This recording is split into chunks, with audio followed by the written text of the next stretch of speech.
What is Donald Trump doing? Telling the world he's about to be arrested and calling for protests? What's going on? The circus continues. I mean, look, he only profits and does well in chaos and turmoil. And so he wants to create the chaos and turmoil on his terms. He doesn't want it on anybody else's terms. John, you know this. You know him well. He wants it on his terms. What's up, everybody? Major Retired Richard Ojeda here. And Christie roasted Donald Trump over the weekend and left Dingbat Donald looking like a pulled pork sandwich. On ABC's This Week, the former New Jersey governor completely grilled Donald Trump with the precision and heat of a new gas cooker. At the end, being indicted never helps anybody. It's not a help. Now, I think that this of the three investigations, I think this is the one where people know the most. And so because they know the most, they're going to take it less seriously. I don't think there's many Americans who don't believe that Donald Trump had an affair with Stormy Daniels and that don't believe that he paid her money at the end of the campaign to keep it quiet. So I don't think that the American people probably see this as a huge crime.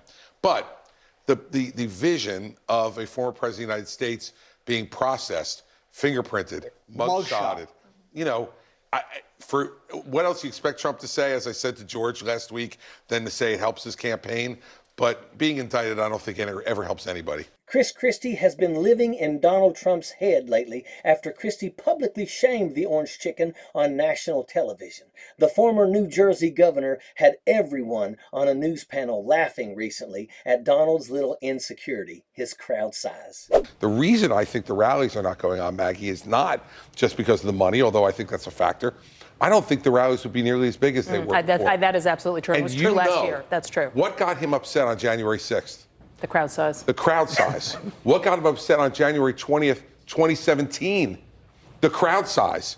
He measures that as an example of his own power and his own authority, and I don't think he has it anymore. On ABC's This Morning, the host asked Christie about Donald Trump's behavior surrounding the Stormy Daniels situation. Christie said, "The circus continues." Donald Trump's behavior is concerning, however. He's been like a crackhead peeking out of the window blinds, looking down the street, thinking that the cops are lying to get him. He's been acting like the great Cornholio strung out on caffeine. He even predicted his own arrest. Trump, drenched in sweat, said the arrest would come Tuesday. CNN reported the former president expects a legal battle to help him politically, but no one really benefits from an indictment, Christie said, and he should know. He was caught up in Bridgegate back in 2013 when he was running for re-election.